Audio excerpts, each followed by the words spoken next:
Assalamualaikum warahmatullahi wabarakatuh. Gimana kabarnya? Sehat, bahagia, panjang, kuat, atau lembek? Ya, harus semangat dong. Selamat datang di channel saya di Rame Film. Di video pertama kali ini gue bakalan bahas alur cerita film Kuburan Panemon, yang dimana film ini mengisahkan seorang pria yang selalu dikhianati atau dihina di masyarakatnya karena dianggap miskin. Hingga si pria ini jengkel dengan keadaannya saat ini. Terpaksa si pria ini mengikuti ajaran-ajaran sesat, yaitu bersekutu dengan setan agar dia mendapatkan apa yang dia mau dengan secara instan. Nah, gimana kelanjutannya?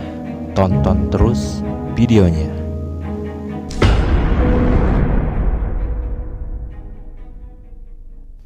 Di awal film diperlihatkan warga yang sedang mencari seseorang anak yang hilang, entah kenapa tidak dijelaskan di dalam video. Namun seseorang ustadz yang bernama Jiban menunjukkan bahwa seseorang anak itu ada di balik pohon bambu. Kamu nampak apa, Jebat? Baik. Terima kasih. Terima kasih, Tok. Alhamdulillah.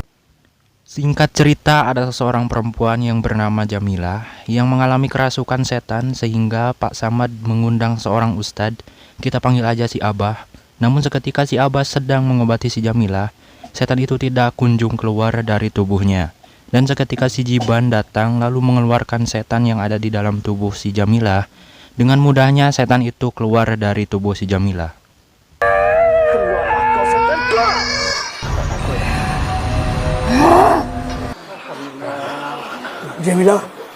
Jamilah. Kemudian scene berpindah ke tempat pengajian yang dimana di pengajian itu ada si Jiban, ternyata salirana Ustadz. Di sini si Ustadz ini memberitahukan kepada santrinya bahwa di antara 4 santri ini akan dipilih salah satunya yang akan dijadikan tangan kanan Ustadz ini. Adalah murid Ustadz yang paling bagus. Tapi dari alam gaib hanya seorang saja yang akan dipilih. Saat malam ketika si Abah sedang ngadaweng, datanglah cucunya yang bernama Hanif, yang dimana si Hanif ini sedang sedih karena ditinggal ayahnya yang sudah meninggal. Lalu si Hanif bertanya kepada si Abah, apakah orang yang sudah meninggal bisa bertemu lagi di dunia? Kemudian si Abah menjawab, siapa yang bilang? Si Abah menjawab, ibarat telapak tangan kita dengan belakang tangan kita. Bila kita di atas, kita tidak tahu apa yang ada di bawah. Begitupun sebaliknya, saat kita di bawah, kita tidak tahu apa yang ada di atas. Begitu juga bila kita di bawah, kita tak tahu apa yang ada di atas. Di suatu hari diperlihatkan si Jiban nyamperin si Jamilah yang sedang makan. Lalu si Jiban ingat dengan bayangannya yang dulu ketika si Jamilah suka marah-marah karena si Jiban adalah orang gak punya dan gak good looking. Tapi anehnya ketika si Jiban nanya ke si Jamilah, justru si Jamilah jadi lemah lembut ke si Jiban. Ada apakah gerangan? Seiring berjalannya video, kita akan tahu si Jiban ini siapa. Tak payah balas apa-apa. Abang ikhlas tolong. Kat diri dulu ya.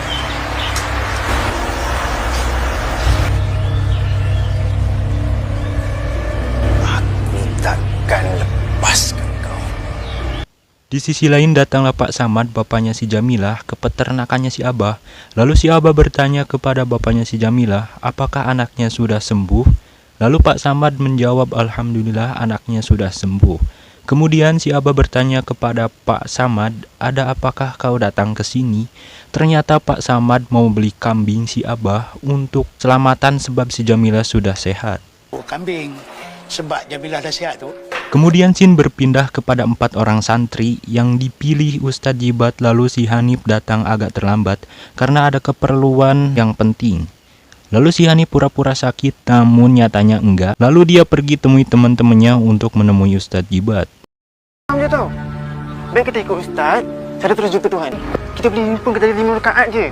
Sempat. Sebelum kita raib, jom kita gerak. Ustaz tu. Singkat cerita, si Abah dan si Ibu saling bertanya tentang si Hanif. Pergi kemana? Ternyata kata si Ibu, si Hanif ada di kamar. Tapi setelah si Abah keluar, si Hanif pun ikut keluar, ucap si Ibu. Lalu perkataan si Abah, dulu si Hanif suka pergi ke masjid untuk sholat berjamaah. Namun si Abah khawatir si Hanif ikut perkara yang tidak baik. Dia dah keluar, Abah. Tadi masa abang keluar, dia pun keluar sama juga. Dulu bagus. Ikut aja cakap abang. Di sisi lain ketika si Abah sedang berzikir, diperlihatkan para santri dan ustadznya sedang melaksanakan ritual. Lalu si ustadz ini berkata bahwa yang dilakukannya adalah ibadah haji. Tanpa harus pergi ke Mekah, cukup niatkan dalam hati, ucap si ustadz ini. Lalu si ustadz berkata bahwa dirinya akan pergi ke alam goib untuk berbincang dengan aulia untuk memutuskan siapa yang akan dipilih di antara 4 santri ini untuk menjadi tangan kanannya ustadz ini. Setelah bubarnya ritual, si Jibat langsung ngasih makan kepada setan yang dimilikinya. Lalu si setannya bertanya kepada si Jibat, "Siapa yang akan diganggunya?" ucap si setan. Namun si Jibat menjawab, "Sabar." Sabar. Setelah ngasih makan si setan, si Jibat membuka sebuah kotak yang ternyata isinya adalah uang yang cukup banyak. Aku kan Di suatu malam ketika si Jibat sedang ngadaweng, datanglah sesosok setan yang di awal scene tadi. Setan itu bertanya kepada si Jibat, "Kenapa?" Lalu si Jibat menjawab, "Semua orang yang ada di masyarakatnya tidak suka sebab dirinya miskin." Lalu si setan menggoda dan mengajak si Jibat untuk membantu dirinya agar semua orang suka dengan dirinya. Tapi si Jibat tidak mau seperti ayahnya dan tidak mau untuk mengikuti telunjuk si setan itu. Dekat aku.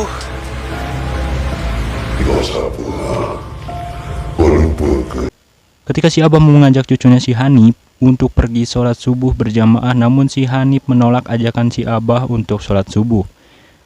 Dengan alasan si Hanif ingin berjumpa dengan Tuhan, lalu si Abah heran dengan si Hanif kenapa si Hanif tidak mau ikut sholat subuh dan si Abah curiga dengan ajaran yang diikuti si Hanif ini. Lalu Sin berpindah kepada si Jibat yang mendatangi rumah si Jamilah, yang dimana ketika si Jibat menyentuh pintu lalu si Jamilah keluar dan menatap si Jibat, Jamilah langsung keluar menyeret sorban si Jibat ke dalam rumah untuk melakukan sosonuan. Singkat cerita kita diperlihatkan keempat santri dan ustadznya yang sedang mengadakan kumpulan dan si ustadz akan membagikan berita siapa yang akan dipilih menjadi tangan kanannya si ustadz atau menjadi rasulnya. Menurut hasil perundingan di alam goib, si ustadz memutuskan memilih si Hanif. Namun si ustadz berkata persiapannya yaitu si Hanif akan disembelih seperti layaknya Nabi Ismail anaknya Nabi Ibrahim. Namun si ustadz berkata bahwa si Hanif jika mati derajatnya akan lebih tinggi dari orang lain dan akan digantikan dengan di surga menurut si ustadz Jibat.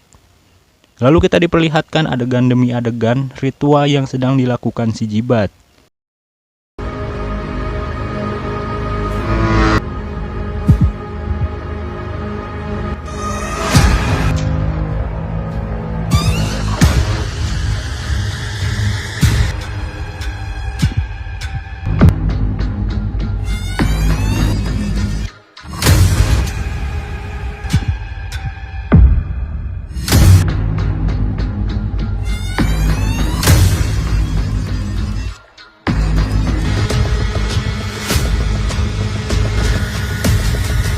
Di pagi hari datanglah kedua orang tuanya si Jamilah untuk menengok dan ketika emaknya si Jamilah nyuruh mandi si Jamilah pun malah tidak peduli dengan omongan orang tuanya.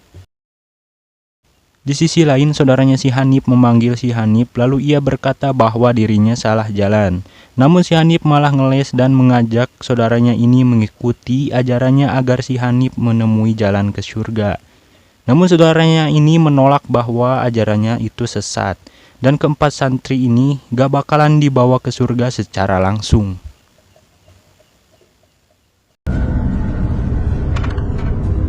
Dan seperti biasa si Jibat memberi makan kepada setannya secara rutin. Dan si setan mengatakan apa yang si Jibat minta lagi maka dia akan bantu mengabulkannya. Lalu si Jibat merasa bahwa dirinya sudah bisa mendapatkan apa yang dia mau dan di masyarakatnya sudah menganggap dirinya adalah tuan guru Ustadz Jibat.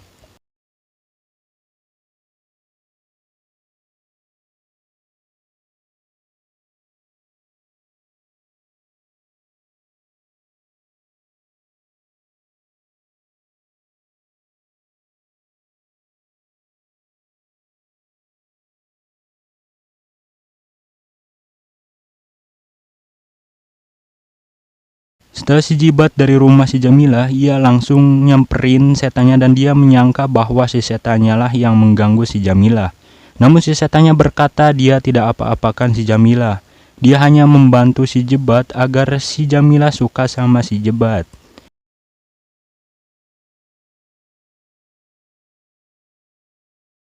Ketika si Abah bertanya kepada si Hanif mau kemana, si Hanif ini menjawab bahwa dirinya akan mencari Tuhan dan dirinya adalah Rasul.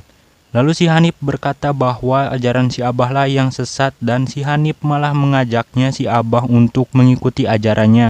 Hingga si Abah kesal dengan ucapan cucunya itu hingga si Abah memukulnya. Mari bersama saya ke syurga tu. Apa benda semua? Saya akan tunjuk satu hari nanti.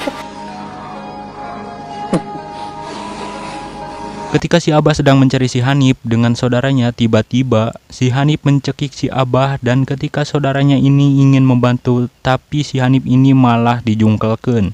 Namun si Abah berkata bahwa itu bukan si Hanif, tapi itu setan yang menyamar jadi si Hanif. Di suatu tempat tibalah saatnya si Hanif akan dipenggal yang dimana dijelaskan di awal film tadi. Ketika si Jibat mau menggal si Hanif, tiba-tiba si Abah datang dan mencegah perbuatan si Jibat ini untuk memenggal si Hanif. Lalu tak sekian lama si Abah bertarunglah dengan si Jibat dengan adu ilmu. Setelah si Jibat kalah adu mekanik, si Abah membubarkan semua santri yang ada di tempat ritual itu dan membawa pulang si Hanif. Setelah sampainya di rumah, si Hanif gak sadarkan diri dan muntah mengeluarkan kelabang. Lalu di sisi lain si Jibat memarahi si setan karena kekuatannya tidak kuat dan si setannya menyerah karena tidak kuat lagi untuk melawan ilmu si Abah. Namun si setan mengatakan jika si Jibat membuang ilmu ini, dia akan kehilangan hartanya hingga keturunannya. Kemudian si Hanif datang ke rumah si Jibat untuk meminta maaf, namun si Hanif berpura-pura agar bisa mengambil saka yang ada di kamar si setan. Tak sekian lama datanglah si Abah dan Pak Samad serta saudaranya si Hanif, lalu tiba-tiba mereka kerasukan dan mau mengambil saka yang ada di si Abah. Setelah dapatnya saka itu, kemudian mereka langsung menguburkannya agar setan itu tidak mengganggu lagi si Jibat. Ini ya Allah. Benda itu tak akan datang ganggu kamu lagi.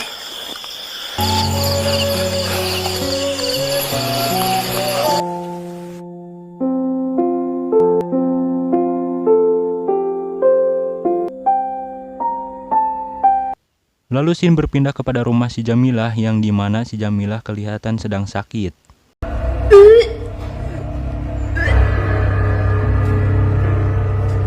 Di sisi lain ketika si Abah sedang tuang bareng keluarga, namun tiba-tiba ada yang menelepon si Abah bahwa si Jamilah sakit lagi. Lalu diperlihatkan ketika si Jibat ada di rumah dan kelihatan langsa dan dia pun mengecek peti yang berisikan uang banyak yang ada di awal video tadi. Namun seketika uang itu hilang entah kemana.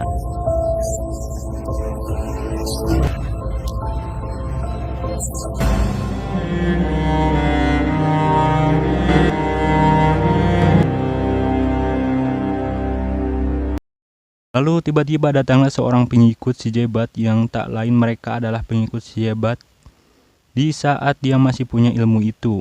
Namun si Jibat berkata bahwa dirinya sudah berhenti dan bukan siapa-siapa lagi. Dan si Jibat pun ngamuk menyuruh mereka pulang. Ketika si Abah sudah tiba di rumah Pak Samad, istri si Abah mengatakan bahwa si Jamilah hamil. Namun Pak Samad tidak mau punya cucunya tanpa ayahnya dan Pak Samad mengatakan bayinya yang ada di rahim si Jamilah lebih baik digugurkan saja. Namun si Abah berkata tidak boleh digugurkan, apa yang terjadi pada si Jamilah adalah seizin Allah Subhanahu wa Ta'ala juga. Ketika malam tiba, terlihat si Abah sedang berzikir dan diperlihatkan si Jibat yang berjalan menuju saka yang sudah dikubur di awal scene tadi. Lalu si Jibat dapat bisikan dari setannya bahwa dirinya bisa membantu si Jibat lagi. Si Aban pun menyadari bahwa si Jibat telah mengambil kembali saka itu. Di sisi lain ketika si Jamilah sedang tidur teringatlah dia dengan si Jibat dan dia langsung pergi ke rumah si Jibat dan dikejar dengan kedua orang tuanya. Ketika si Abah sudah berzikir, si Abah langsung mengajak saudaranya si Hanif untuk pergi terlebih dahulu sebelum si Jebat sampai. Sesudah sampainya di rumah, si Jebat dan si Abah menyuruh saudara dan si Hanif untuk mencari jalan masuknya. Dan si Hanif disuruh untuk menyimpan Al-Quran di tempat tidurnya si Saka atau si setan itu. Ketika si Jebat menyerah, si Abah di sisi lain si setan ketika mau tidur dia sedikit kesakitan. Seketika si Jebat masuk untuk menolong si setannya, si Jamilah pun dibawa pulang dengan Pak Samad. Ketika si Jebat di dalam kamar si setan itu untuk meminta tolong tanpa dia sadari bahwa lentera yang menggantung itu jatuh dan menyebabkan kebakaran hingga si Jebat dan si setan itu terbakar di dalam rumahnya. Di akhir film tidak ada adegan yang lain, hanya si Abah yang sedang menasehati si Hanif. Oke lah, mungkin sekian aja dulu untuk film alur cerita kali ini. Sampai jumpa di film alur cerita berikutnya.